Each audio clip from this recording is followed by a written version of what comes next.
All right, guys, so we're going to do a quick QA video. This individual is trying to bake a high poly to a low poly model, and they're running into this issue, and they want to know how to fix it. So that's what we're going to do in this one.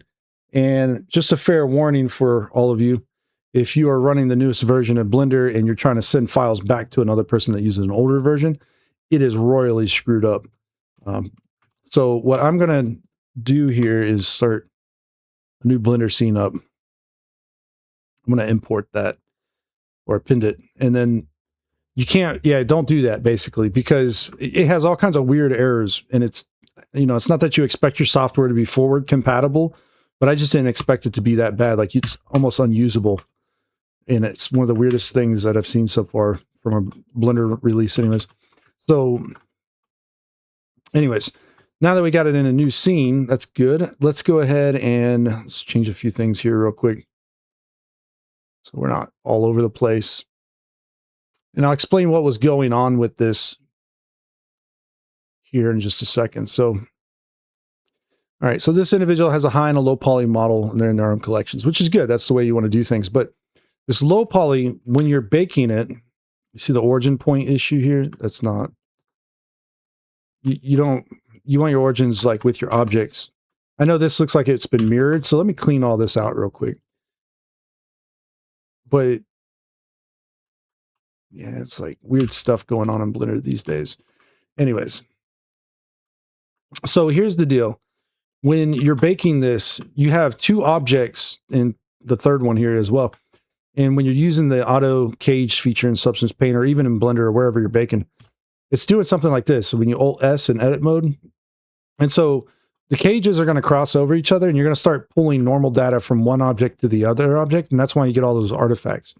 It's not the way you want to do it. You actually want these separated. So what you want to do here is you could separate by loose parts if you know they're individual sections. So if we press P, separate by loose parts, that'll work out fairly well. I'm going to set the origin to the geometry for now. Nope, not the 3D cursor, geometry. Just so we don't have to worry about flying out of the view here. This is all smooth shaded. It should be mostly okay. This kind of an object, real quick, you can see we got clipping issues now, because, we got to change that apparently. And still got clipping issues, jeez. All right, let's pump this in clip down too so that it behaves a little bit better. You don't want triangles on some things. And this is one of them. Triangles will mess up the unwrapping process. Like, you could fix it, obviously, when you unwrap by stitching the UVs, but it's going to slow you down ultimately. So if I merge by distance, and you can see, what the heck is going on here, man? What is the scale on this thing? Holy Blender, drive me crazy. We need an extra 0 in here, apparently, in order to keep that from merging. Jesus. All right. I've been having a fit with Blender as of recent, and Windows and all kinds of other software bugs I've been running into. I don't know what it is with developers these days, but that Windows bug got me good. I had to reformat because of it. And you probably don't need this edge in here like this necessarily. We could shade this auto smooth as well. That might help, but then we'll have to mark all these edges sharp, apply the auto smooth, and that means they also would need to be seams if they're sharp edges. So Shift G, select sharpness, Control E, mark seams.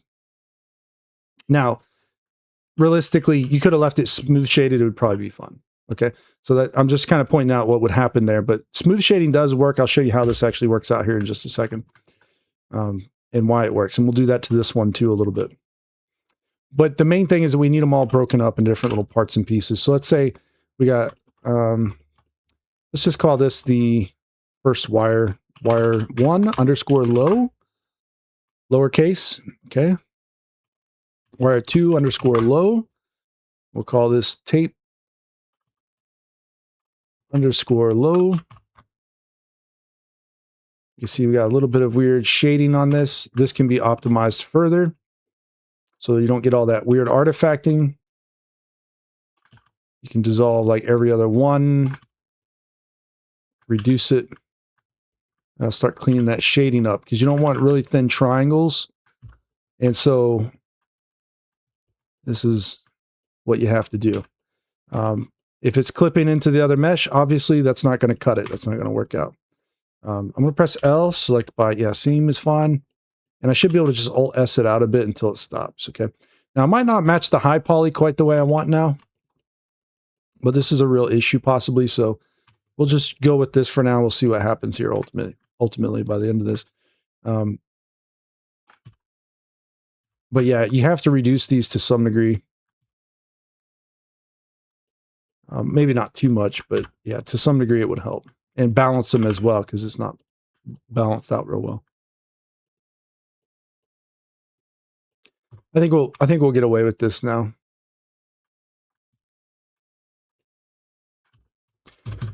All right, so smooth shaded objects tend to work out pretty well, as long as they're like decent looking. You know, if you got a lot of glitches in it and stuff, like you can't get away with that sometimes. So these need to be balanced better, but we'll still try to use it. All right. Now let's look at some of these other objects. I'm just going to call this one cylinder underscore low. We're going to call this one side underscore low. Light underscore low. We're going to use the naming convention to basically do what, we'll just call it body underscore low. Basically, back in the day, you'd have to explode things, which means physically moving them and making them all separate from each other. When you use a high-low naming convention, it does it just by the tags so that they don't bake together, is what's going to happen here. So the high, on the other hand, you know, it just has to look good enough to bake, all right? That's pretty much it. And the high and the low have to match, obviously. So, but we also still need to separate these, okay? So L select, don't select by seam, press L. If something like this is occurring, that means more than likely it's separated, so you can't do that. We'll go through L it all, Alt Z, back on and off, and then we'll P separate selection. We want to make sure we merge that by distance. Boom. We merge by distance, you can see it goes crazy. Okay. May not be something you want, in which case, with Mesh Machine, you can click and then Alt-click, Control-B, bevel, mouse wheel up once. Probably turn loop slide off so it doesn't go crazy like that. And then we can go down to the bottom. We could do the same thing possibly. All right, if that's what we want to do. And then you can see if we have any kind of rendering errors here or shading issues here, it's going to be an issue when you bake, obviously, right? So for this whole area, if I Shift G, select coplanar, Control exit, inset, this is actually going to work out much better in my opinion, where we just inset it. Why is it insetting to a random point above it? Am I insetting something else? I'm telling you, I have all, oh, I got a vertex or something up here selected. Let's not do that. Let's try this again. Yeah, and some guys were like, you know, let's do a day in the life of PZ doing 3D model. I would be cursing out Blender half the time because it's so many little weird things that happen in it. I have a love-hate relationship with Blender. I'm not exactly a fanboy of the software. And there's a lot that I like about it. And the fact that it's open source, anybody can use it, anybody can contribute to it, which is great. But there's little things here and there that just literally drive me nuts. Like this whole like mouse cursor zoom thing limit is garbage. The other one's garbage too. The depth picking zoom, I don't really care for that one either. They just don't work the way I'd want them to. Exactly. You can see I've messed this up apparently. Fortunately, just dissolve them out. All right. Yeah, a lot of cleanup, right? And it really shouldn't even be this bad as long as you're modeling carefully. You won't have these kinds of issues. You can still use the tri-fans if you need to. But I'm just trying to get it to look nicer real quick. No, not a group. Why did I do a group? No. Oh no, it didn't do a group. Okay, Shift G, coplanar, Control X, bevel, mouse wheel up. All right. And you would want your low polys to match this as well. So you have to take your time to get all these kinds of things right, because otherwise you're really going to be in a world of hurt if you don't. So like here, for example, shade smooth, right? It's not high enough detail. And so like your curvature maps, when they bake and stuff, they might become a problem, right? This whole model has vertex colors on it. So if I do color attributes here, it's already been painted up by the guy that made it. And that's great. That's fine. That's what you want. Okay. It's going to work out this way to do a color ID map. But we do got to, yeah, just make sure everything's good. It's going to work the way we want. And all that. Now, that's just the high. And so let's go ahead and start renaming some of this too. This is going to be light underscore high. This is going to be side underscore high. This is going to be cylinder. See, like that stuff Blender does, like it lets you select multiple objects in weird ways. I don't understand that exactly. Cylinder is high. No, cylinder high. There we go. You got to make sure all the naming's right.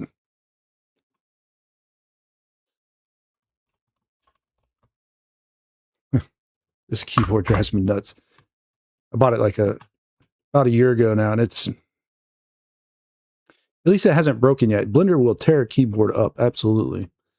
So this is going to be, I was naming these from the top here. So this is going to be wire 2 underscore high. But the keys bounce back and forth, basically, right? Like that's kind of normal with, I guess, mechanical keyboards, but wire 1 underscore high. But the driver firmware update erased like the minimum value, so it just constantly bounced, which was, I don't know what's with software developers these days. It's really driving me crazy. Like something works and then they break it and then they come out with a fix later on. And Blender's been like that for a while, where like they change something, it breaks everything, and then they fix it and then they do it again and then again. And it's like, stop fixing things that aren't broken, you know? But maybe they have their reasons for like the back end side of things that I don't know about. So, but it drives me nuts. And it's been like that in every software, not just Blender. It's literally like Windows itself is terrible these days. So Microsoft's really been on my nerves lately. So, oh, we got all that excess over there too. Let's just select it all, go into edit mode. I'm going to try to select all these. There's a way you can select linked right here. This is a different way of doing it. I think it even uses the same shortcut, but it works fundamentally different. Just uncheck. If like one of these were on, just shift click it and unselect it. But anytime you grab a piece of a mesh and you use that select link like that, you can see I had it on a shortcut. As long as none of that was checked, it will actually select the whole model just from a vertex selection. So that's a really good one to know. I think it saves you a ton of trouble. But I'm going to delete these sides over here because this is all mirrored up right now by the looks of it. It doesn't need to be. When working on certain types of objects, like if this was for a game mesh, for example. And let's hope I'm not deleting the low poly stuff. Oh, I might. Yeah, we could delete the low poly too. It's fine. It doesn't matter. Anything that, like, you're not going to see that over there at the same time as this. So there's no reason that you can't reuse these textures unless you have like a warning label or something on it where you need the text to display correctly. But if it's symmetrical, you can flip the UVs later on if you needed to. But anyways, so we're just kind of flying through this. Let's go with the low here. This obviously has vertex colors. We'll get rid of that. We don't need it. This low is not as optimized as it could be, which is not necessarily a bad thing when baking, but later on you would want to optimize it. But the reason it's not a bad thing when baking is because it prevents texture skewing, believe it or not. If you have additional faces and edges, it helps prevent some of that. Substance Painter doesn't have a texture skewing fix, okay? You can see like this, the reason this happens is this was made from Subdivision, okay? And Subdivision adds a slight curve to a lot of surfaces that are supposed to be flat if you're not careful, which is okay-ish, but like I don't mind that because usually I just do something like this where I flatten them out real quick. And then I could do like a limit dissolve of 0.05 and it's done. But you do have to be careful of it. A lot of excess in here. You don't want this kind of stuff, right? Now, this isn't supposed to be like an optimizing your mesh video, but sometimes you have to, you know, go through and do this kind of stuff. And you got to think about how you're unwrapping things too. A seam here? No. Seam at the top, in the middle? Yes, that's a good idea. Kind of hidden away so nobody sees it, okay? Because one of the things about models is that if you add a seam, it will always be a seam, right? You will see a seam even if you bake a high to a low model. And if you have sharp edges, you will see sharp edges too. There's no way to get around that. But there's little kind of peculiar things we can do, like shade auto smooth and apply. All right. And you can see here all these sharps. All sharps have to be seamed. So you select one sharp, hit Shift G, and you do sharpness. And then you Control E, mark seams. You'll see this whole object gets seamed now, right? These ones here, though, if we get rid of those seams and we get rid of those sharps, okay, clear the sharps, it does this number. Now, normally this isn't correct, you would think, but it kind of is if you work with it in a certain manner. So we get rid of all those sharps and we clear those seams. This should work out a little bit better like this, believe it or not. As long as these are all sharps as well. These should be sharps right here, okay? I don't know why those aren't selected. Or why those weren't turned into sharps by the auto smooth, but I guess it wasn't. This is basically the equivalent of setting up smoothing groups inside of 3D Studio Max. Is when you shade everything smooth and you set sharps manually. You'll see what we're doing here is basically setting it up in this manner. Yes, this is going to look a little bit softer now. But this little thin rectangle, you don't really want this as its own UV island. It would be better if it was attached to something a little bit bigger, because otherwise you get into this weird territory where you have a lot of small details that aren't islanded up very well. This is something you can consider. You don't have to do this, but so when this unwraps, you know, they combine together basically like this. Now we're going to run into another weird issue on this one in particular because these are all tapered, right? And anytime you have a tapered edge, if I unwrap the whole thing, you're going to get angles like this. Now, the idea is that maybe you could just straighten the edge out. You could, but because it's a simple quad and it has a very long triangle, it's going to distort the textures if you do that. So you have kind of a judgment call here to make. You either distort the textures in the middle of it a little bit, or you preserve the edges and have less noticeable aliasing effects on the edges. Personally, I would probably try to preserve the edges because that tends to annoy me the most. But if it didn't work out one way and it didn't work out the other way, you got to make a judgment call on which one you don't want to use, basically. And it's one of those weird situations that it happens. So there's no such thing, in my opinion, as a perfect bake. Like, it doesn't exist. You can get really close to perfect, but not perfect necessarily. Especially not baking inside a Substance Painter. I think Marmoset does deliver better results by far. But you have to, you just have to pay attention to these things, right? So all these little things like little sharp edges, and you know, you gotta make it happen. It's smooth by angle. I think it's all marked as a seam already anyways. Yeah, it is. Look, we got all this excess up here we don't necessarily need right now. So you got to prep these things, prepare them, all that fun stuff, right? All right, all this to save, or to fix this baking issue. We could have fixed it already by now, probably, but I wanted to kind of go through this and just kind of rework it a bit. So some of you guys see this, you know, this is important. Like this is possibly acceptable, but you don't always have to do it, right? All right, so let me go through my UV mapping process too while we're at it, since some guys were asking about this. So basically, I take all these into edit mode. I'm going to press U and unwrap conformal real quick. And this is what we get, okay? Wait a second. Okay, there, unwrap conformal real quick. Okay.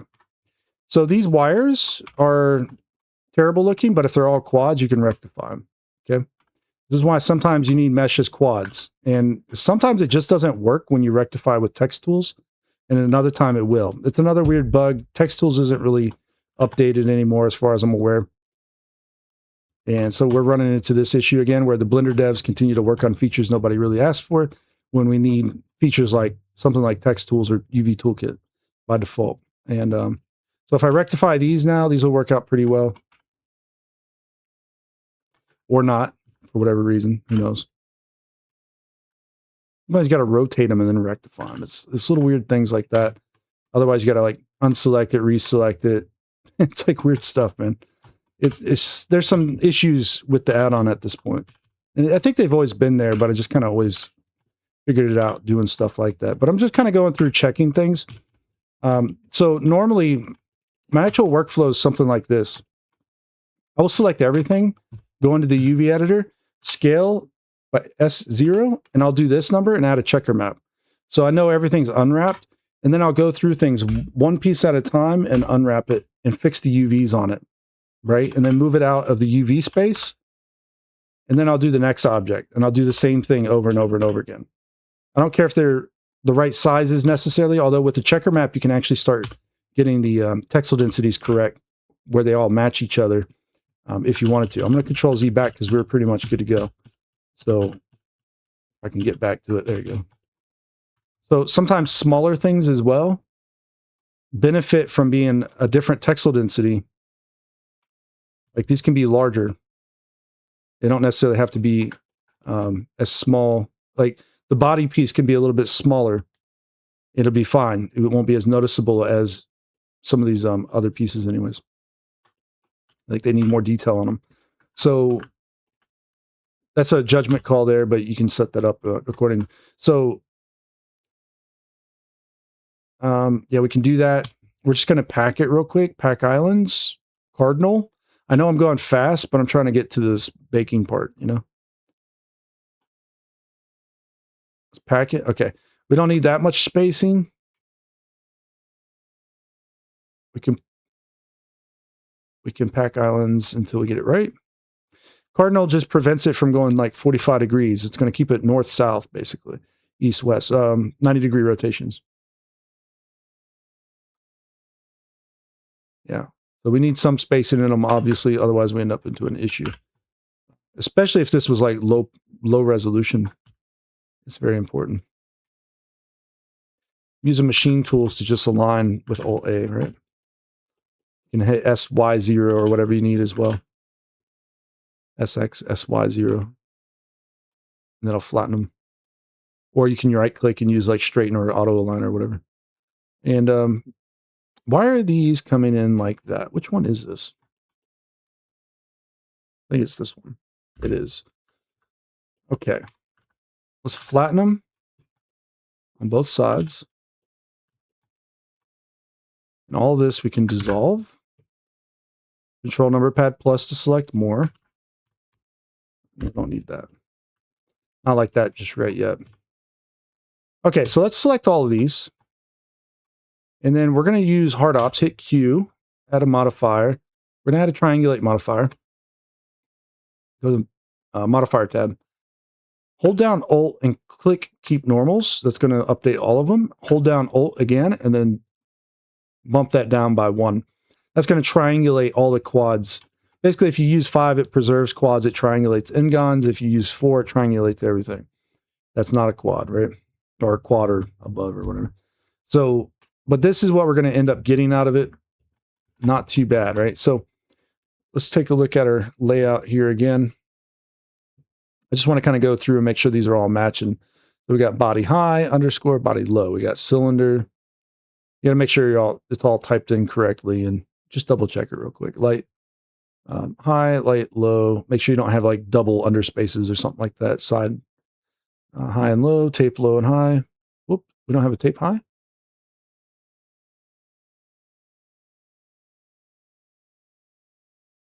Oh, we don't. Okay. That's why I checked right there, in case you missed something.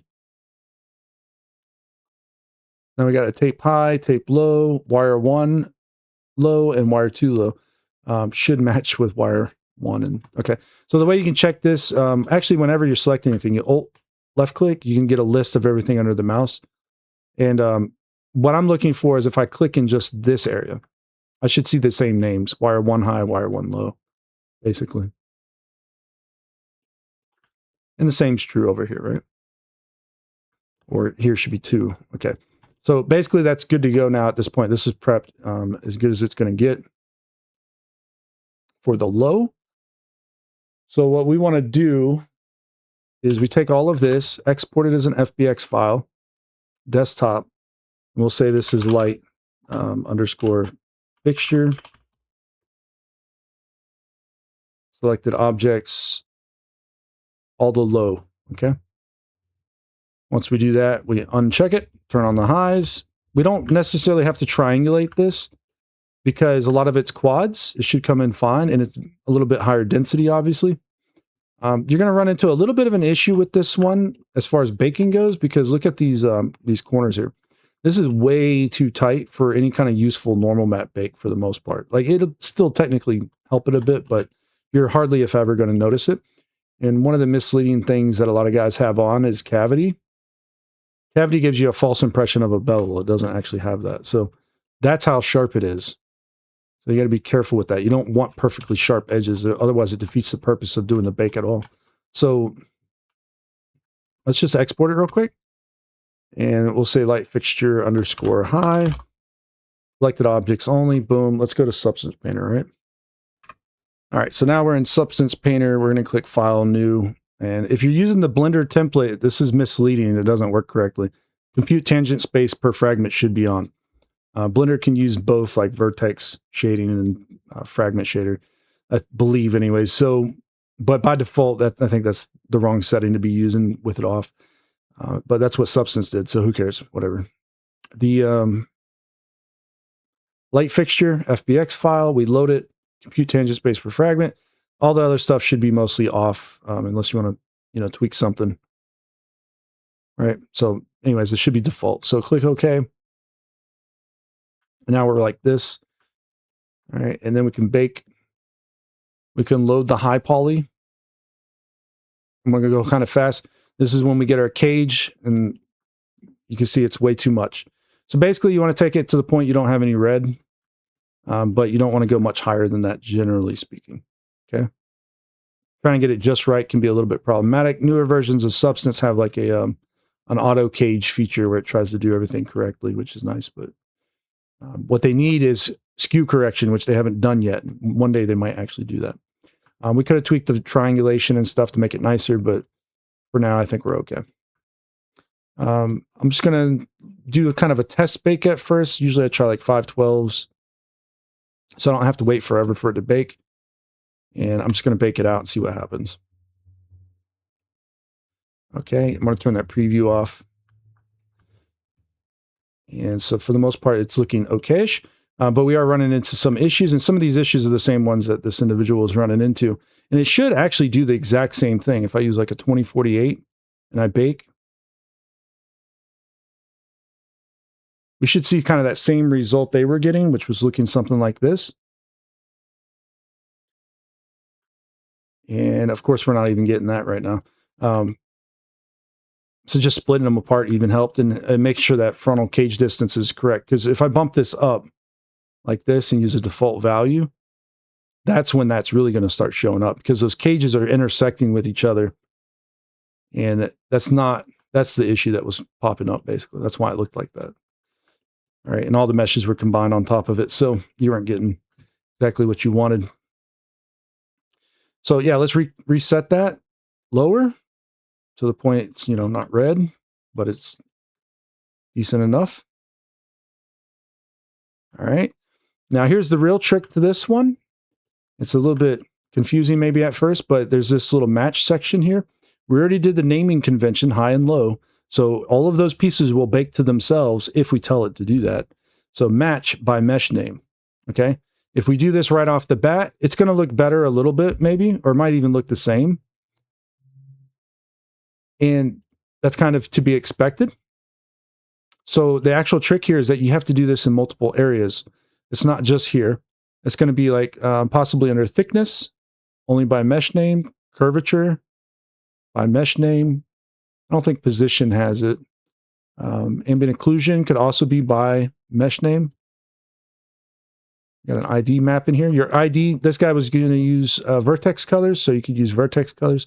If you had materials applied to your high poly, you don't have to UV map it, just apply materials. You can use material colors, okay? And you can also set it to do random ones as well based off of the mesh polygroups. So, or your objects, basically. We're going to be using vertex color and world space normal. Nope. And normals should be fine. Curvature, generally speaking, you need to tweak and adjust. Otherwise, you never get quite the right results. And then we can go back to common.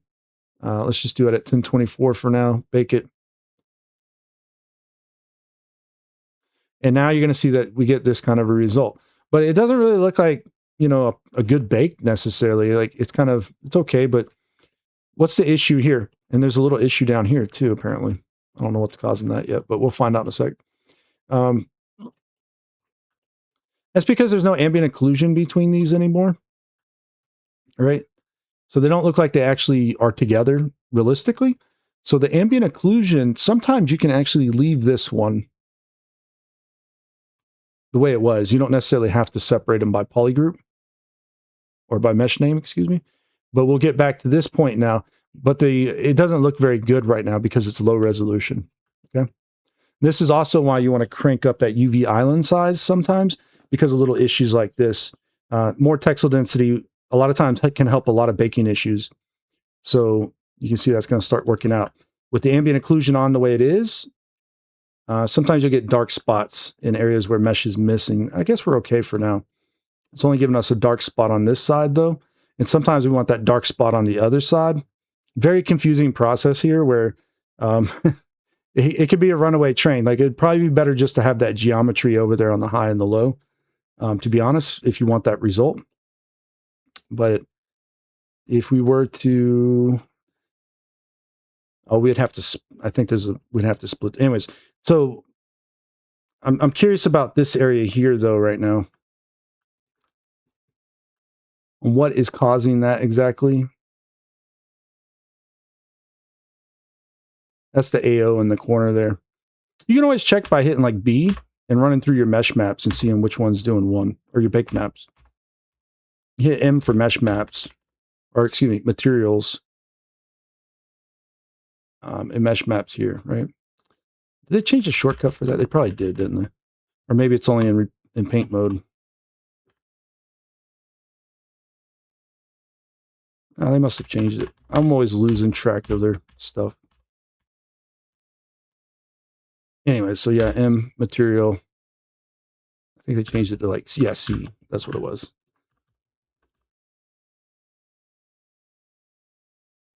This is when you're painting, basically, more or less. And B is the bake.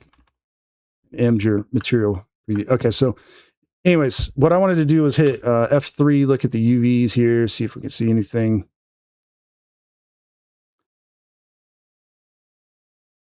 Yeah, I'm still not sure why we got a little artifact there, to be honest. You see some of these look pretty nasty. We'll crank the settings up and we'll do it a little bit nicer. Sometimes some of the issues will go away. Okay. But yeah, F2 it, go back to this. So let's just do that right now. Also, my actual, we can try 2048s over here as well. It might help.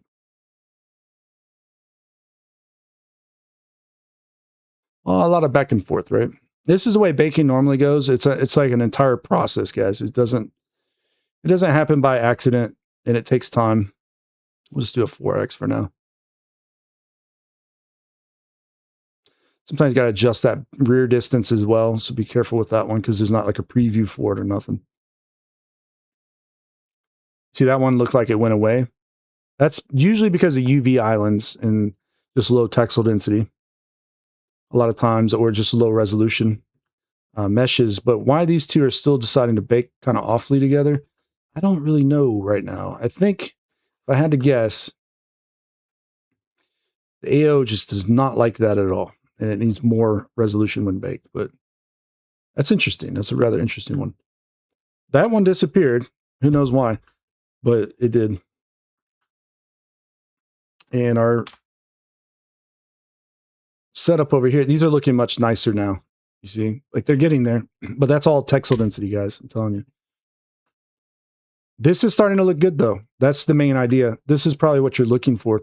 So let me pause the video. I'm going to try a 4K bake and with the samples up all the way to the max here with 64. But recording while doing that ain't going to work out. So see you in a sec. All right. So with the magic of a pause button, I can now continue recording and instantly is baked. But basically I took it up as high as it could go.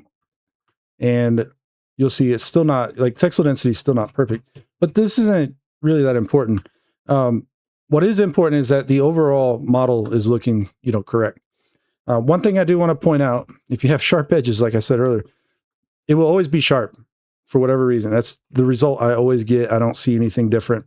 Marmoset tends to do a little bit better job with baking. So if you want to use that software, do pick it up, purchase it, buy it, whatever. It's actually worth it. Its weight in gold, in my opinion. But if you are just getting into the idea of creating 3D models with Blender and you don't have any kind of software, Substance Painter works as well. I would probably choose a little bit of a different modeling strategy so you don't suffer as much. So doing like mid-poly models, and then you can just texture paint right on those, bake the mid-poly model to itself or use floaters or whatever. So you can do like low poly to low poly bakes basically where you have floaters on it and it looks really cool. That's another strategy or technique you could use, or you can actually bake a low poly to a low poly and then, paint up a height map inside of Substance, export that out, and then come back and add a bunch of details on a height map paint and then use those as your base for a new bake. And the baker here is kind of a process to that's involved, but color ID map, sometimes you want to try to bake this maybe without the anti-aliasing. I think we'll be fine with it here, but the high resolution bakes usually work out okay. But if you ever just want to bake a single map, you turn the other ones off and you can go ahead and bake that out. And I believe there's all kinds of cool things you can do now with like setting up different bake sets or something like that. But I haven't really got into all that yet. So something I need to still learn, I guess. Yeah, but for the most part, that's kind of it. Right? You can see, like we could tweak that curvature or AO a little bit more maybe and get different results out of it. But for the most part, it's okay. But these edges were really sharp over here on this one. What I'm going to do is duplicate it so I don't destroy it. And then I'm going to use the original. And this one, I'm just going to remesh it pretty high. Okay. I want to show you something real quick. Just going to take it up pretty high and remesh it. Control R in sculpt mode, by the way.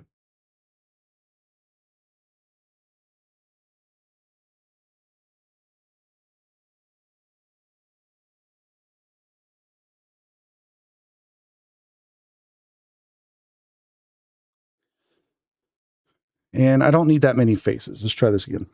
We'll go down quite a bit.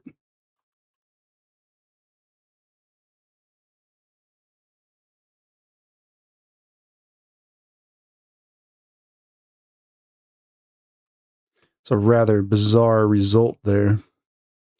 Let's try fixing poles and then remeshing one more time. I probably should have changed that number a tiny bit so it doesn't create an error. We'll probably get the error with a bunch of little dots all over the surface. The voxels tend to do that sometimes. Sometimes it doesn't. I don't know. It's kind of weird. But usually you change it a little bit. It doesn't do that. So what I wanted to do here was just, take up the resolution, add a smooth modifier. The way it was, the subdivision mesh there, it wouldn't smooth out very well because of the weird corners it had. So I chose to go to a voxel setup. You can see now the voxels aren't going to work out for us, are they?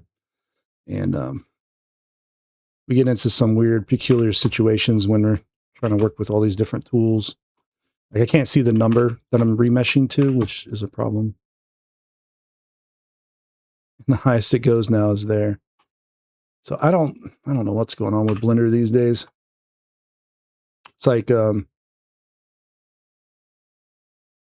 right, so here's what we're going to do. We're just going to I'll try and do it in sculpt mode then. We'll do mesh filter smooth. We're going to crank it up, smooth it out. Just a little bit, actually. We're going to try remeshing it again. Oh, now we get the higher number again. This is so weird what Blender does sometimes. Like, we can only remesh so high on this side, but on this side we can remesh higher. They need to change the way that works, I think. I just want to get like a nice, clean, smooth edge here. I'm going to try slide relaxing it up and down a little. With a little symmetry on. This might work out, but so far it's not. A little bit problematic. Quad remesher might have got it. Could have. Yeah, let's do that. Let's do a quad remesh. So that's not working. Not the way I thought it was going to. Sometimes it doesn't work out the way you want it to. So if we do this one and we quad remesh it, let's say control period real quick. Okay, so across X and Y, remesh it. It might give us an okay result. It might not. I don't know for sure until it happens, and it did not. Turn adaptive off. It usually causes problems. That doesn't always, but I don't care for it really. And it needs much higher quad counts anyways, apparently. Pretty big object, so that's kind of expected, but I want to preserve some of these details. And sometimes quad remesher fails too, so we could be in a real pickle here if that fails. Sometimes it just doesn't give you the right results. So let's try hiding the original. Okay, this should still work out a little bit better. Although that topology is not really what I was looking for.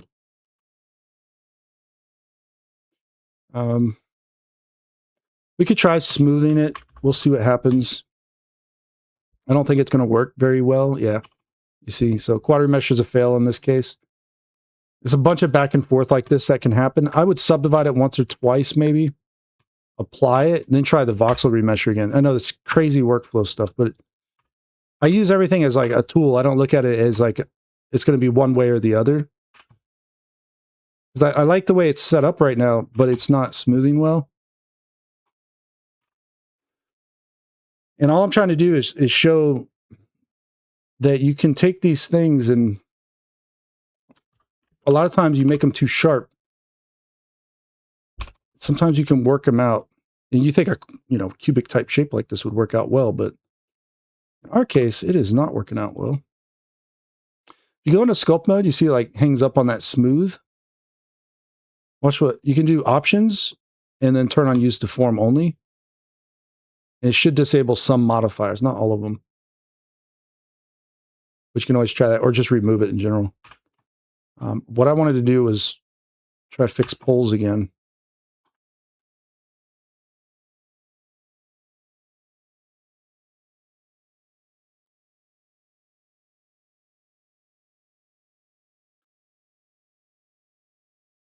The remesh is really slow while I'm recording, apparently, but and then I just want to try smoothing it. That's all we're going to be doing. I want to get it softer looking. Okay. But it's a little bit too rough still. So this kind of a model, I would probably, rework basically as a new subdivision mesh. And honestly, I'm just going to do it right now. Let's do it. Since I'm talking about it, let's just do it. So I'm just going to match this one to the other one, right? This is a type of retopo basically. Because the other one was all dense and I don't have the original to undense it. So now I'm just going to go through and undense. Is that a word? I don't know. But I want to do it manually real quick. Back and forth with it sometimes. If you guys ever wondered why this option exists, the Shift Alt Q or Shift Alt W, what is it? What is this? No. It is.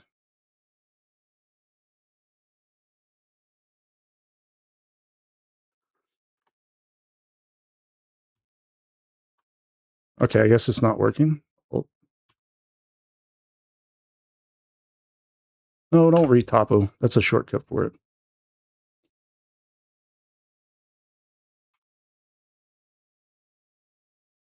Man, I forgot that shortcut for it. I swear that's it though. It's a viewport of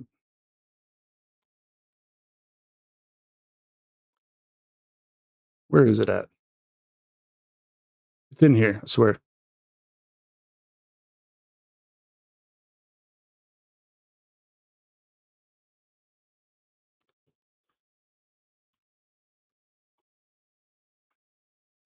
Oh, Control Alt Q. Okay. I was in the right. This thing, right? You ever wonder why this is useful and why a lot of people used to use it in Macs? It's because of reasons like this. Because like now, we're in edit mode and we're trying to work on something. Like we can always select anything we need and get in there and just be like, yeah, this needs to be, but you got to center these up a little bit sometimes. That way you always have the ability to work on things. I don't use it a whole lot in Blender, but every now and then it can be useful. Right?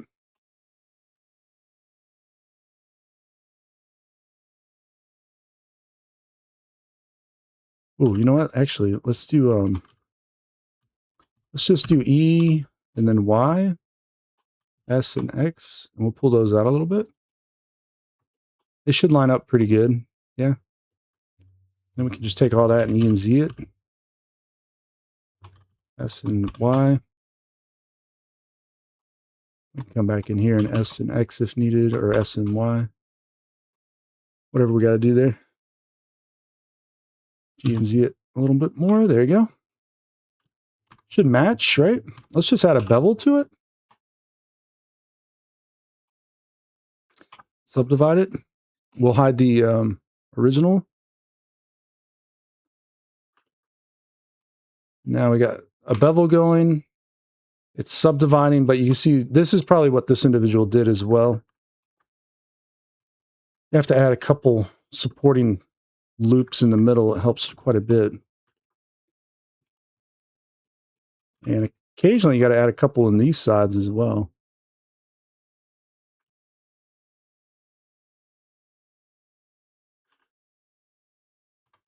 I just want to get it to subdivide correctly.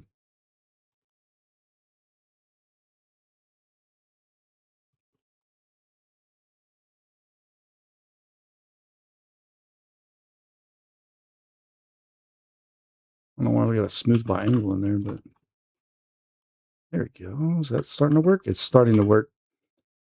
These bevels here are failing by the looks of it. Turn that subdivision off a second. We can do a bevel profile of 1 if we want. Apply it. This is usually where you run into all your situations with this kind of stuff, right? Like, I'm going to do just a dirty subdivision mesh, so I don't have to work it all day long. So that now that edge will be okay. When it subdivides, it'll look like that. The only thing here is my bevels aren't quite the way I wanted them. They're not quite big enough. So they're kind of sharp like they were originally. The only difference here is that I know I can smooth it to some degree. So I'm going to take it, subdivide it twice or so, get something like this going. It's basically what they had happening, but the way my corners are, they should work out a little bit better. Yeah, so I can get a little bit of a softer effect like this going. So that smooth modifier now takes care of that. That's all I was trying to show here. So basically, this will become the body underscore high. We'll move it back to the correct collection. This one will move to, oh, you got to turn it on, I guess, to do it. Move it to a new collection, call it backup or something like that. So now I can just select these, re-export to the high. Okay. And in Painter, I should be, because these were too sharp, basically. Like, they're not very flattering from back here. It's almost like there's no bevel at all. And so we're going to rebake. I'm just going to kill off some of the quality, even though it looks really good. We're just going to rebake. Oh, not just the ID, all of it. Okay. That little bit of softening effect of the high poly there, that's what you want. Okay. You see that curvature or whatever that was that just flashed? It's really bad. But usually that softening effect is what you want. And this is where I think most of you run into your issues. I don't know of a way of getting rid of this other than doing an actual bevel. Okay. In Painter, especially. I don't usually have, like, it doesn't look this bad in Marmoset usually, which is kind of the weird thing. So it's always an issue I've had. And I've literally had this fixed where it doesn't do this with certain driver versions, and certain GPUs act different than other GPUs. So this absolutely drives me mad. We could probably squish it in a little bit more for the low and make it match better, but it's not really going to solve any of that problem, right? So it's kind of one of those weird things. I think our high and our low don't quite match up as well as they could now. So let's go back to the low. Everything has to match, guys. That's the main thing. But we'll do it in Marmoset real quick, just for the heck of it. Re-export the low. You got to reload the low, so Control-Shift-R and then bake. Those will be a little bit closer. It should look a little bit nicer, but not too crazy. And now you're starting to understand why people just give up on high to low baking entirely, unless they have like a really detailed low poly model. And that's why games are so heavy these days sometimes, because really it's just the limitation of, like, back in the day, you could have got away with this. Nobody would have cared. These days, everybody cares about everything. And it's like, it's maybe wouldn't be considered acceptable to some people. But overall, we got rid of the issue, and now we're messing with an issue I've created. And so that's that. And the color ID, if you don't know how these things work, you can take a material, drag it out, and hold control. You'll have color IDs from that vertex setup. They might blend or bleed into each other if you're not careful, if you're doing like color IDs on the same object. So one of the better ways of working, you might do the, rebake the color ID as high resolution as possible, probably turn anti-aliasing off, or you can try it with it up to the max as well. But usually you do your base materials is folders, and then you add a mask with color selection. And this color selection, you can just pick a color, and you can pick which color ID it works on. So if we drop any material in that folder now, right, it's going to show up only where that is. So, and then that's usually how you deal with that. But it actually works out quite well. So we're done in Substance. I think we fixed the problem mostly. Now, let's go back into Marmoset real quick. Oh, I haven't installed Marmoset yet. Never mind. I guess we're not doing Marmoset, guys. That window bug, man, really got under my skin real bad because it screwed everything up on my system. Blender was crashing nonstop. I couldn't use any of my software. Graphics drivers wouldn't work. Rolling back worked, but it didn't work. So Microsoft really is, that's the second time I've got burned on those updates. And I really am up. I've lost it with Microsoft right now.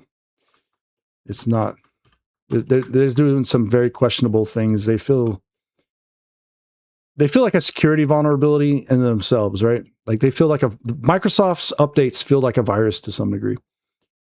You know what I'm saying? I've had viruses that did less damages than that. So anyways, I guess we're not doing it, guys. But that's the process. You go through this until you just absolutely go mad, right? Like it's one of those things. I would bevel the top one personally. I don't think this needs to be sharp. So if you need these little edges in here, that's understandable. But a lot of this you could probably just go through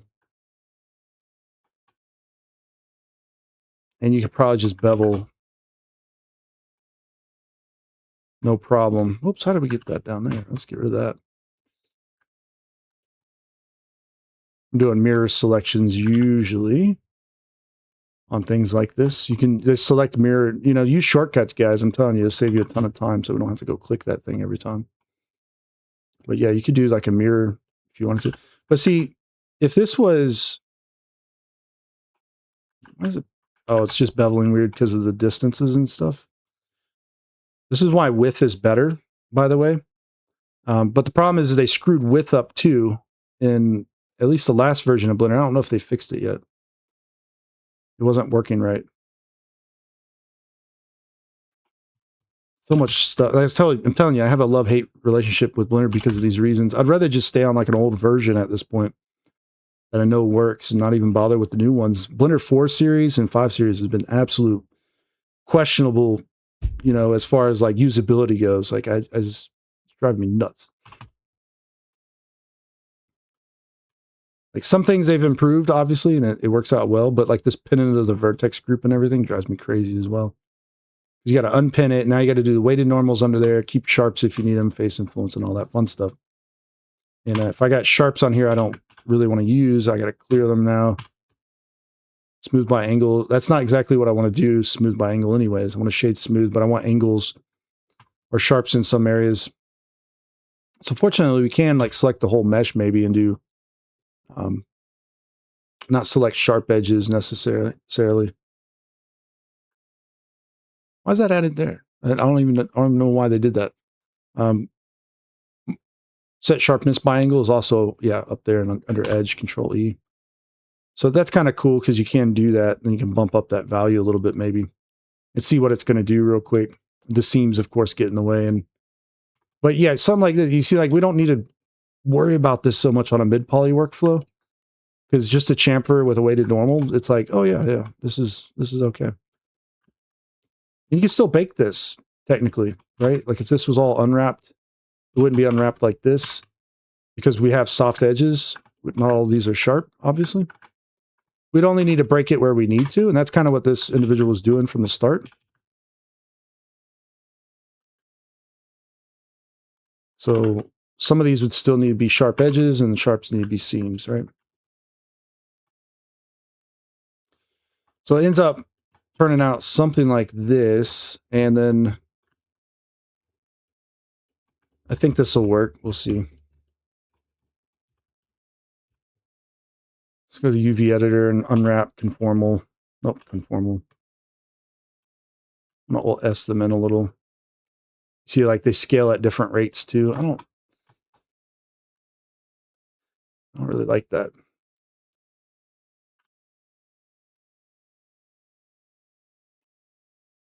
Wish there was more we could do here, but unfortunately, there's not.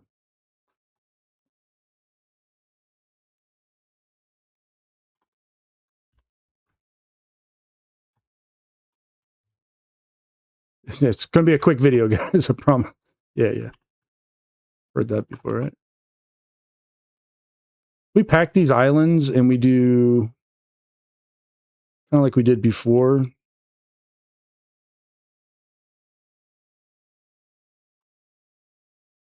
Yeah, we could still basically use them that way. That's what I was trying to show.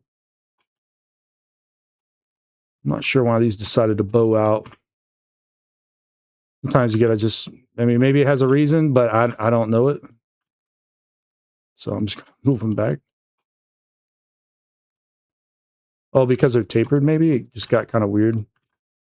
Yeah, maybe do that. So, are we back in business here? We got a logo going? Run through this again. We'll fire up Painter again. I don't like baking in Blender because it doesn't work that well, okay? And Painter's already hard enough to use, and then Marmoset's just night and day difference, easier, in my opinion, but few tangent space per fragment, fine, select the high. or the low, excuse me. Pull it in. We'll do the bake. Select the high. Match by mesh name. And we could do that under all the ones we need to do real quick. Which you think that would be like a global setting at first. But it's not, for whatever reason. We can adjust the push here. Let's see if this one comes out a little bit nicer, maybe. Oh, I didn't adjust the high poly, so it's going to try to bake the high poly to this chamfered edge. You probably don't need to do that, by the way. I was going to do it a little bit different. Yeah, see, that doesn't even look right. What's going on there? I was going to do this a little bit different, where the high poly body is abandoned. We can duplicate the low. We can move it to high. Let's go ahead and add a triangulate to this one. Keep normals. And then the low body, this will be now a high body.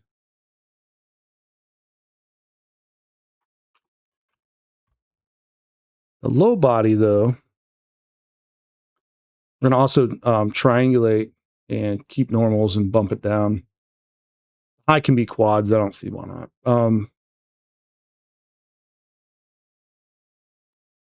All right. So we got to export both real quick. Machine saves a lot of time there by having that on by default, which is awesome. Go back to Painter. We just have to reload and then rebake. And it should auto load the high. And we should be doing okay here. Yeah, so maybe not like the proper way of doing things. And you probably don't even need to necessarily bake the top one. But the main idea is that like you can do a high to a high and a low to a low, basically. Right? Or a high to a low and or you can do like a low to a low with a high poly model on top of it if you needed. Because if we did, like, say, let's just do a plane, line it to the normal. So you got to set up the 3D cursor and preferences key map in order to do that, where it aligns to the geometry. Well, let's say we did do this and I set up this plane here on the side and I Alt-S it out. Oh, Alt-S is broken again. Nope, no, it's working. Okay. Some weird things going on with Blender, guys, I'm telling you. It was broken. I was trying to use it earlier and it was broken. And I was like, what the heck what is all this nonsense today? Driving me up a wall, Blender. Merge by distance, inset. Let's just bevel this. And yes, you can use regular models without subdivision. For some floaters and decals, it works better. Weight the normals. Okay. So I'm probably going to chisel off a little bit of the edge by doing a loop cut and deleting. So check this out. We're going to name this body underscore high underscore floater, or excuse me, ignore backface. Okay, and we could put like 01. You can just name it whatever you want for the most part, as long as it's body underscore high. Substance should figure this out. At least it used to. I haven't done this in a while, so we'll see. We'll find out real quick. So this is just the high again. And so now when we go ahead and bake it, we'll get a floater. Okay. The ambient occlusion, as you can see, is not what we want. Okay. It's very low resolution. It looks nasty. So under ambient occlusion, ignore backface by mesh name. Okay. That's going to give that little darkening around the edge. That'll go away. And now we can crank the settings a little if we need to. So you can see, we'll just do it a little bit higher so I don't kill the whole video. What are we even at now, man? I just got lost in this video. Oh, an hour? Okay. I think we'll call it here, but you could run so many floaters on this. You can go across seams too if you're very careful, but you got to make sure you're not skewing on your bake when you do that. Very hard to fix skewing, by the way. But yeah, so like that's just, you get the idea. From back here, it'll be fine. Up super close to it, obviously not. But this is just the trick. You can mix all these strategies together. And I kind of wanted to do this for a while, where I did a video like this. So that's why I got carried away. But you can mix remeshers back and forth. You can do whatever you want, really, right? You can use floaters this way. You can do mirrors with them. It's like using a decal, right? It's really nothing too crazy. You can go back and forth and test on a regular. It's not even a big issue once you get it set up initially. It's like, oh, okay, I wanted to try this with the array now and bake it out and all that. Okay, it's fine. It should come in and bake. I might have to triangulate it. That might be something I need to do. I don't know if, did I do that? I don't think I did. No, I didn't. But yeah.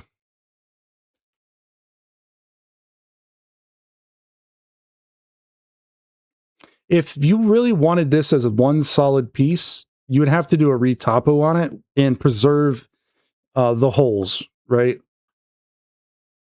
Like you can see, somehow we've managed to not get any hole up there. There was one in the high poly, I think. You'd have to retopo like these really crazy intersections here. And it's a real pain, and it doesn't always work out well. So you try to close those holes up if you can. Or you keep these objects as like separate parts like we've been doing. And you can see this all comes together though, right? Like everything I've been teaching on the channel, this is why you do this kind of stuff, because now, you know, we can get back in here. We can tweak things, modify them. We got to think about what we're doing, test it, bake it, you know, do test bakes, learn how to use this software, and we'll get better and better results out of it. You can see here, actual chamfers or bevels will always look better, in my opinion, than the high to low bake on a sharp edge. But that doesn't mean you don't bake a high to low that has no sharp edges, right? There might be a bunch of bevels or chamfers. Some edges might be sharp, some might not be. But you have a much better time with it. And a lot of times in games these days, they're using chamfers and bevels anyway, so you might as well do it. Only on like mobile assets would you start doing the other way around. And if you really need that just better low poly bake, get Marmoset. It's going to save you a lot of trouble. It's like the way to go, I think. For a light like this, you know, this is a pretty long light. As far as I can tell, it's like 1 meter long. You probably could you could probably bake only like one side and then use it on the other side as well. And same for these caps, these sides over here. Same as I was doing down here. You could even bake this like in half maybe and get away with something like that. But yeah, there's all kinds of ways of improving this. Let me give you an example. Like I was saying, you could bake it in half. You add a seam down the middle, right? Well, we don't even have to add the seam, actually. Let's select all the low. Let's turn the high off. We'll go into the UV editor. We'll select by faces, and we'll grab all these. Oh, do we have stuff laying on top of one another? Oh, okay. I didn't realize I was doing that. Let's select by islands. I don't know why I can't select these. Very bizarre. That's a little bit of an issue. I didn't realize I was doing that. All right. Let's pull these up real quick. I was going to say we could potentially just rip these apart by face. Split it. Selection. Why they do it that way, I don't know. It's just why, apparently. So if you want to try to increase texel density, there's tons of ways of increasing texel density. Also, it looks like we got some weird unwrap issues still. Lots of back and forth sometimes with your models. Like this piece here, obviously. There you go. Like, I don't think it's kind of scaled right. What the heck's going on? Okay. Let's unwrap conformal real quick.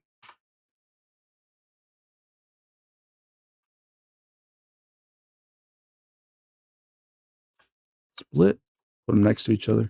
Not saying this is a great idea, but it's something you could do if you needed to, because sometimes really long objects cause a lot of weird problems, and sometimes you got to do weird things to solve all these issues. But basically, I think you're getting the idea at this point that, you know, we could probably even repack this in general with the kind of settings we had. Maybe a little bit smaller of a margin. Not that small. There. Something like, see, that's a much better pack. This is why texel density is so important, guys. Like, you can see all the little issues we're running into. If we start to solve all these issues, it's not so bad.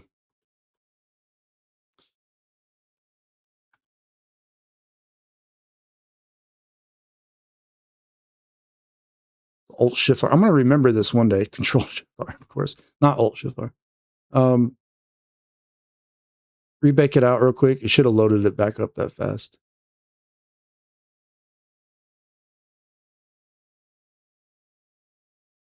It's just going to increase the texel density across the whole model, but we'll have a seam in the middle now, obviously, right? And so you'll have to like clone stamp patch that up. I made a video on doing that, and it should work for you. But sometimes it gets like weird misses in the normals and stuff. It's just all kinds of nonsense with software. Like, I swear Substance used to work better back when it was algorithmic, but they've made changes that are great here in the newer versions, but there's some really cool stuff. But like the Baker itself, just, I think it's used to be a little bit more impressive when you didn't have all these little weird nuanced issues with it.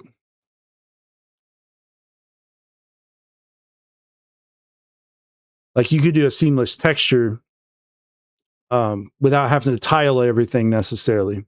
Like, now it creates like a little issue on the edges of a tile, whereas before it didn't do that.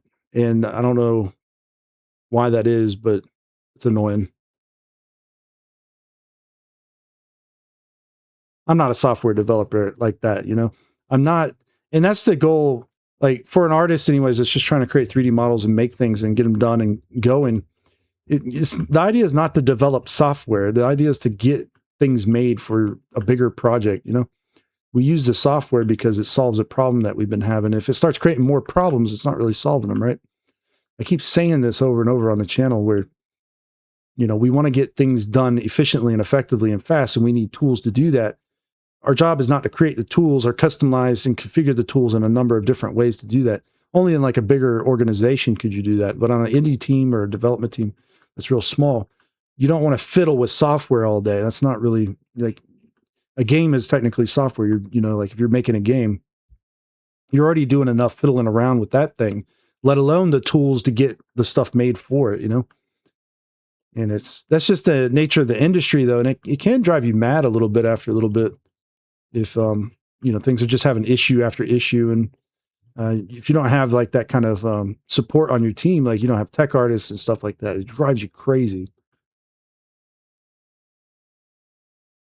But, or you're freelancers, especially because, you know, you got developers that run the show and you're just asked to make and create things, but they're not developing tools for you half the time. So, but yeah, anyway, so now you can see, well, we didn't do color ID. We didn't have it set up. Let's just do that real quick.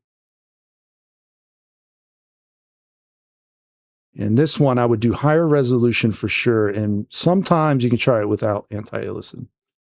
It'll be a little bit pixelated looking. If that bothers you, use anti-aliasing. You got to set up your mask by ID to be a little blurrier. But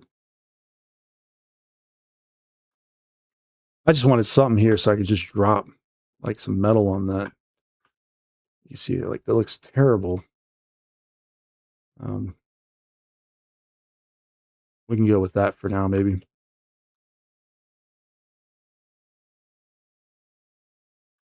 Okay, so we're getting there. We're getting some decently better kind of looks. Maybe not perfect. If the whole model was mid poly, you don't even have to do like the you don't necessarily have to bring in a low or high poly model. The only reason I was showing that you can do that with that high, the low to the high, and you can kind of like reuse it. Substance would do that normally if there was nothing here. But what it's going to do is if you have it here now, you can add those floaters on top. That's the whole reason I was showing that, by the way. So, but yeah, basically now if you got like some, I don't know, like rubber or something in here, plastic grip and rubber raw, let's do that. And we'll do, I guess, plastic grip for that thing or whatever. And what else we got for plastic, actually? What do we got? They switched them all to smart materials, which I'm not a huge fan of, because I really like having good bare bone materials. But you can make them if you have designer, obviously, right? But the smart materials do some fun things too. So it's they're just sometimes they're not set up the way I would want them, but it's not really like a huge ordeal necessarily.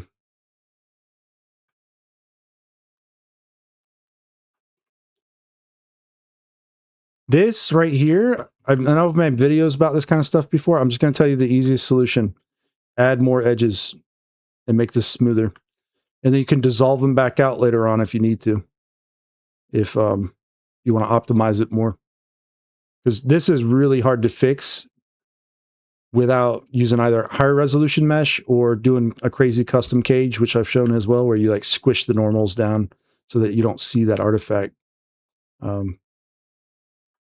So you have to do that, unfortunately. So that's on the low poly. This is why we need things like the set flow add-on, because we do like every other one now.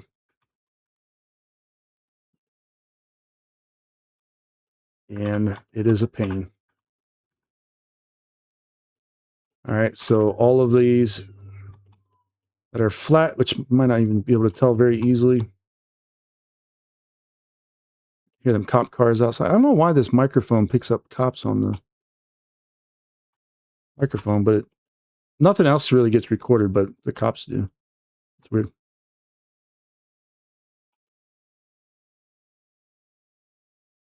So it's the right frequency or something. All right, so edge flow add-on, set flow, boom. There you go. That's what I'm talking about right there.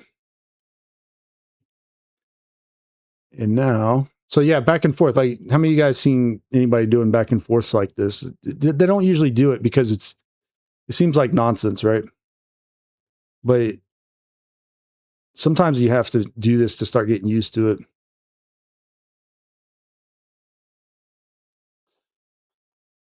And the color ID is not going to be redone, so it should be fun.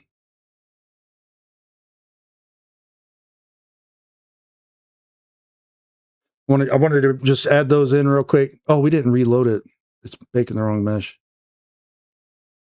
We got to re-import it and bake it. So if you have a little bit more density there, you'll see what I'm talking about. It'll just look a lot better, possibly.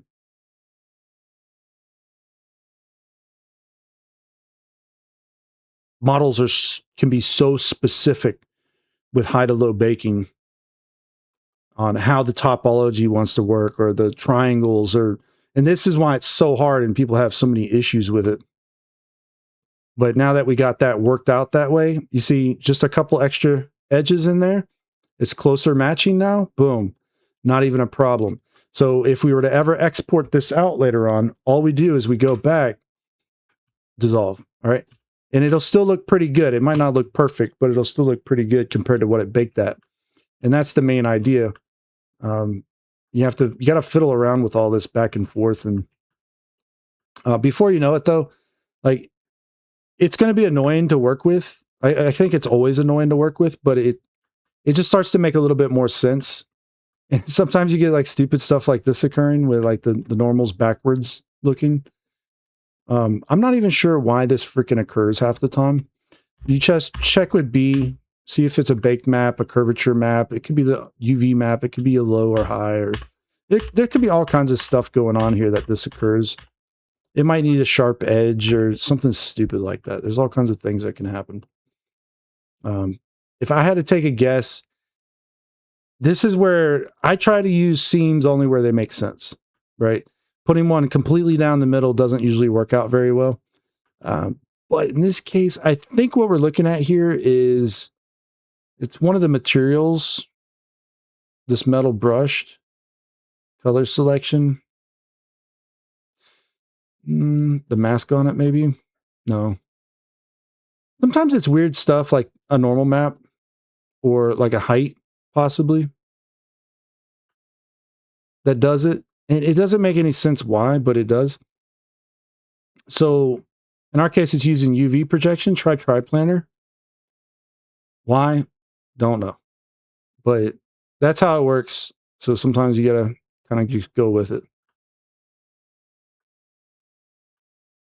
There's a solution to everything usually, but it's just like it feels like you're pulling teeth doing it, you know? It's like which button do I use or press, especially when you're brand new to this, because it looks like a freaking, between Blender and this and everything else, it feels like you're operating an airplane or maybe a nuclear power plant or something, because it's just so overwhelming. But as you watch guys just working the software and you see what they're doing, it's like, oh, there are things here that they're not too crazy once you know them, but until you know them, it's going to be even harder, right? A lot of back and forth with this stuff. I think that's okay at this point. Like, I would probably just mirror that over and wouldn't consider like AO under here or anything. Wouldn't really matter to me, but I don't know. It could matter to somebody. I don't think we even have AO on these ones right now. I think I by accident set it by mesh name.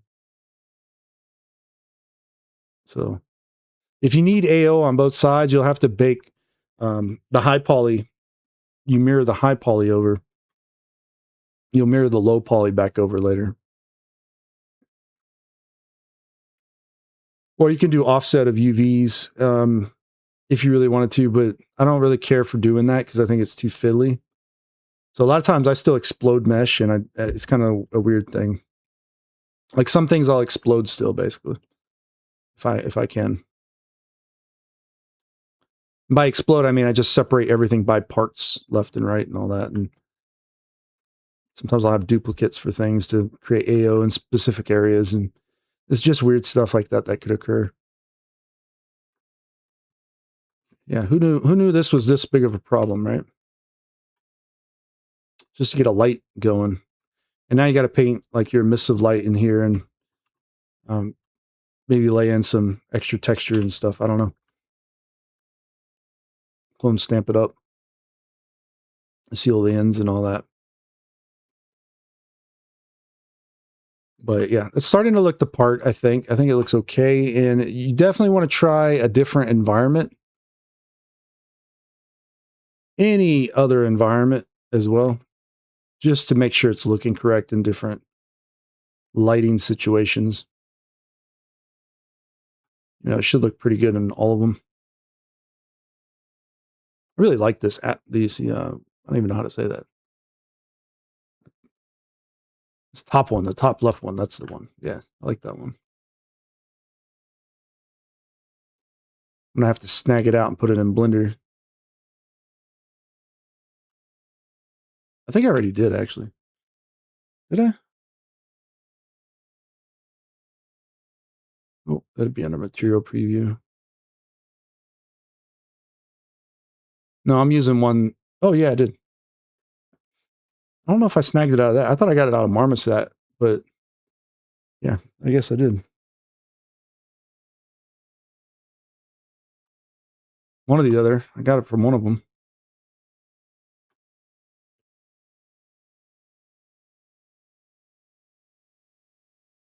I'd say overall, not too bad. It's a 1024. We can go higher.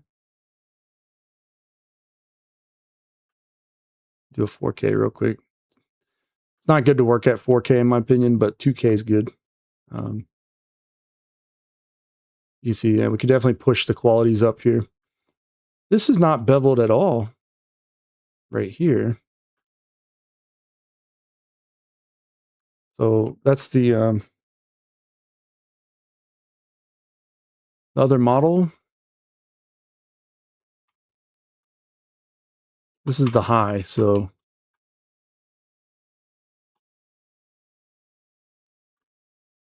Yeah, there's nothing that stops you from doing this on the high. Like we don't need seams or anything special.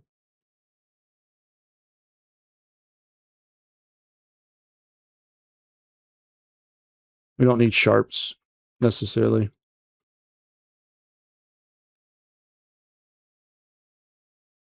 So even something like this, you know, somebody asked me about this, so I figured it would be a good time to kind of go over it. Was that you can bake a slightly higher poly model to a lower poly model. It doesn't have to be too crazy. You just rebake it, you know? And now they should have little bevels on them at least. They might not be great bevels. They might have like weird curvature issues and things, but you can do it. There's nothing that stops you from that.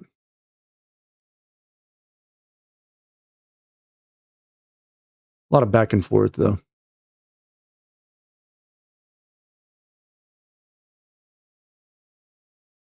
See? And that's just going to make it look, you know, just that little bit nicer. Perhaps. I mean, it could look worse. In our case, it looked pretty bad right there. Um, but you can see the idea of it at least. It does work, believe it or not. It's just something that maybe some people didn't realize you could do. And so, yeah, consider this a class on baking in general. You have to fiddle with this. If you don't go through this process and start figuring it out, you're going to run into a situation where, like, you can watch like modeling tutorials all day. You can watch UV mapping tutorials all day. But you're not going to learn how to solve these issues until you run into each and every one of them. And that's where you're going to feel like you're dragging. And but something like this kind of video, anyways, hopefully it helps out quite a bit. I didn't plan on doing it this long because like an hour and 30 minutes, you know. And we still got issues and it's not fully flush, but this should get you up and running to a point where, you know, it's just you're gonna be doing a little bit better than you were. And you'll kind of know the troubleshooting kind of way of doing it as well. Playing around with all these different ideas. Cause like we still got seams and we still got weird stuff. This is probably from the material on this one. It's rubber, yeah, rubber raw. This is probably the height map. Or yeah, something like that. So UV projection, triplanar. Try it with triplanar. Now you can set the resolution a little bit better and see that works out nicer now. I don't know why they don't come in with triplanar by default. I figured that would be a thing by now, but as I always use it, I hardly if ever not use it, but I guess whatever. It's not that big of a deal, but you got to remember to do it.